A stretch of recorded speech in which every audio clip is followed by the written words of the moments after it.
What would happen if Tanjiro fought Yoriichi, the strongest demon slayer of all time? And we aren't talking about just any Tanjiro. We're talking about the version in which he becomes the next Demon King. It'll be Demon King Tanjiro versus the strongest demon slayer, Yoriichi. Otherwise, these two would never have a serious fight, am I right? Now, to have Yoriichi and Demon King Tanjiro face off against each other, we need a solid scenario. Stick with me, guys, and get yourselves a can of soda. This is about to get very interesting pretty fast. We're going to use the concept of alternate timelines. In one timeline, everything happens as it did in the original story. Tanjiro eventually becomes the Demon King because of Muzan, and in another timeline, we're going to make it so Yoriichi was successful in killing Muzan. Yep, that's right. In one timeline, everything happens all the same, and in the second timeline, Yoriichi killed Muzan over 400 years ago. Now, the next question is, how will these two fight if they aren't even in the same timeline? Okay, let's say there's a sorcerer who's been studying the demon curse all of his life. He comes across an ancient scroll that reveals a spell that would make the curse of demons disappear from the world altogether. For those of you who have read the manga, you know that when Kanao injects the medicine into Tanjiro, he reverts back to being a human. This is what happens in the original story. Well, in the timeline we're talking about, the medicine isn't strong enough. Keep in mind that Demon King Tanjiro is a different kind of menace. Muzan tried for 1,000 years and he couldn't conquer the sun, but for Demon King Tanjiro, it only took him a couple of moments. And so, in this case, when Kanao injects him with the medicine, his demon cells react and develop an immunity to it. Coincidentally, the sorcerer who has found the ancient scroll says the spell, and just like that, Demon King Tanjiro disappears from sight. He simply ceases to exist in this timeline. Meanwhile, Yoriichi is seen walking around after killing Muzan. He's taking a stroll under the starry-lit sky, wondering about the demons, why they exist, and everything. And while he's in the middle of it, he sees a vision of Demon King Tanjiro. Now you may wonder, how the hell is Demon King Tanjiro now in this timeline? What happened? You see, Tanjiro isn't literally in his timeline. Rather, he's stuck in a rift between dimensions. Since Yoriichi can use see-through world, and considering how he just eradicated the curse of demons in his own timeline, the universe decided to have these two meet each other. It's weird though, and Yoriichi can tell it's weird. Unlike Muzan, whom he knew he had to kill immediately, Tanjiro just doesn't smell the same. He's not the same kind of evil either. Plus, when he notices Tanjiro wearing the same earrings as him, he knows something's up. Yoriichi realizes that nature is telling him to enter that otherworldly space. He does exactly that. He voluntarily enters this place. A place that is stuck between their respective times and realities. There, his eyes meet Tanjiro's eyes. It's a cold but somewhat melancholic encounter. "Why do you wear those earrings? What do they mean to you?" Yoriichi asks. Tanjiro glares at him in reply. His eyes are full of pain and struggle, but he says nothing. As he is right now, he is incapable of human speech. But with Yoriichi, there is no need to say anything to begin with. He can practically sense the inner struggle that is tearing Tanjiro apart. "Looks like you're not in the mood to speak, I presume," Yoriichi says. Tanjiro jumps at him, which prompts Yoriichi to dodge. Yoriichi dodges and then uses Sun Breathing's first form, Inbu, to perform a singular downward vertical slash in an arcing motion. He makes sure it isn't strong enough to hurt Tanjiro. To be fair, he's just trying to see something. He's trying to see what exactly Tanjiro is. Tanjiro's body instinctively moves, and he counters Inbu by performing the third form, Raging Sun. He unleashes 2 consecutive horizontal arcing slashes and strikes Yoriichi's Inbu. "Sun breathing?" Yoriichi states. Now, you may wonder, how exactly did Tanjiro use sun breathing when he couldn't even have a sword at that point? Remember how Muzan used his fangs in the final fight? It's the same thing here. Tanjiro may not have a sword, but he had his demonic fangs, and considering how breathing styles aren't limited to just swordsmanship, it works. Plus, since Tanjiro isn't fighting a demon, he doesn't need a Nichiren sword either.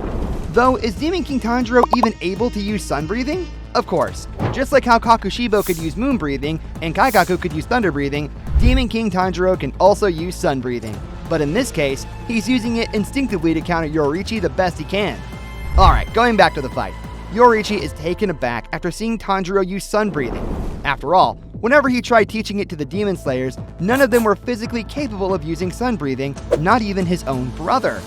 Another thing that surprised Yoriichi is that Tanjiro is actually stronger than Muzan. Still, not strong enough to be a threat to him though.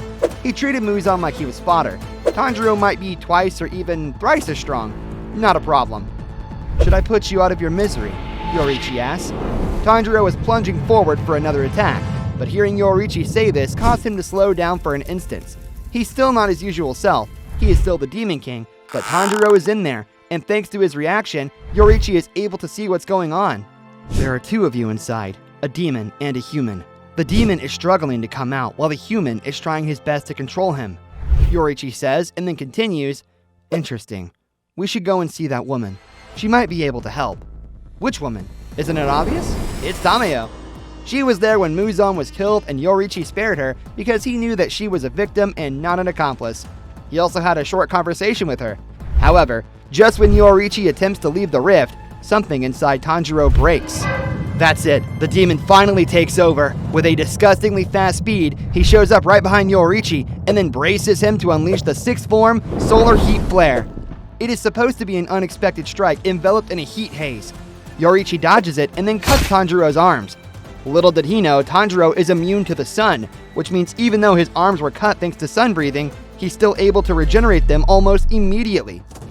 Before, Yoriichi thought he would be able to kill Tanjiro, but now he faces a difficult dilemma. He may be stronger, but unlike him, Tanjiro is unkillable. Their battle could continue on for years until he himself finally dies a natural death. However, Demon King Tanjiro would live on. Though for the sake of context, let's not forget that while Tanjiro may be unkillable, Yoriichi is supposed to be immeasurable. He is a character whose strength surpasses the power scaling of the Demon Slayer verse. A literal anomaly, a monster in every sense of the word. Think about it. Muzan is the main antagonist of the story, and he has given the Demon Slayer so many L's in the past 1,000 years. But what did he do against Yoriichi? Nothing. He couldn't do anything. Yoriichi treated Muzan like a fodder-level demon. Sure, Tanjiro is harder to handle, but he's not in the same tier as Yoriichi, not even close. So, in order to keep Demon King Tanjiro from holding him back, he uses the 13th form, which is basically just all 12 forms of sun breathing at once. He attacks Tanjiro with that and leaves him incapacitated for a moment. However, Tanjiro starts regenerating, so he once again uses the 13th form. He keeps using it, not to delay or buy himself time, but because he could tell that Tanjiro is in there, fighting. So if he can just weaken the Demon King enough, Tanjiro may be able to win whatever war he's fighting inside of himself.